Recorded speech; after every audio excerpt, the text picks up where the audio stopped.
Hey guys, I made a video a long time ago talking about Time Machine, how to set that up. So if you guys watch that and you guys have it all set up, this is how to use it. So right now you have your external hard drive hooked up, it's all good. You guys have Time Machine all set up. What do you guys have to do? Every time you guys want to make that backup, go into System Settings, or you guys could go up here, by the way. So up here you guys are going to see this, but let's assume you guys don't have that just yet. We're going to go the long way just to teach you.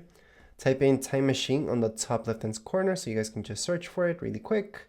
And then from here, I'm going to stop this backup because you guys are not supposed to see that. And then from here, that's your backup. Okay. So I want you guys to know that that's where your backup's at. That's what you guys did. And you guys can see options here and choose what to exclude from the backup.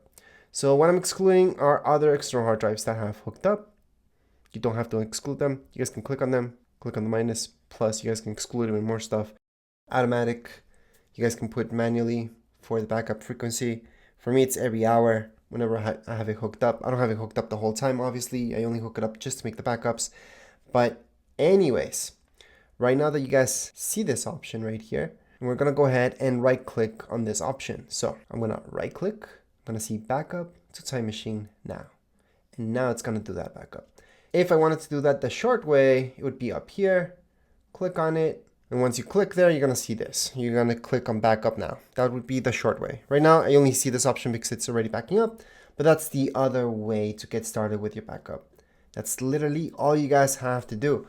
Now, if you have it set up as manually, you have to do this every time. If you have it set up as automatic like me, sometimes you just want that update to go right away. You don't want to wait that 1 hour to pass by. That way, everything's gonna go on and back up on your Mac. So that's how it works. That's how external hard drives work with Time Machine. And no, you don't need to have it plugged in all the time. Obviously, only plug it in when you want to make a backup. Don't unhook it. Don't, just eject it in the middle of a backup. And once you're done your backup, you guys can go into your Time Machine, right click on it and eject Time Machine. That you can do. And then you can unplug your external hard drive. But other than that, that would be it for this video. If you guys have any questions, comments, you guys can write down here in the comments area. Don't forget to subscribe and like. Thank you.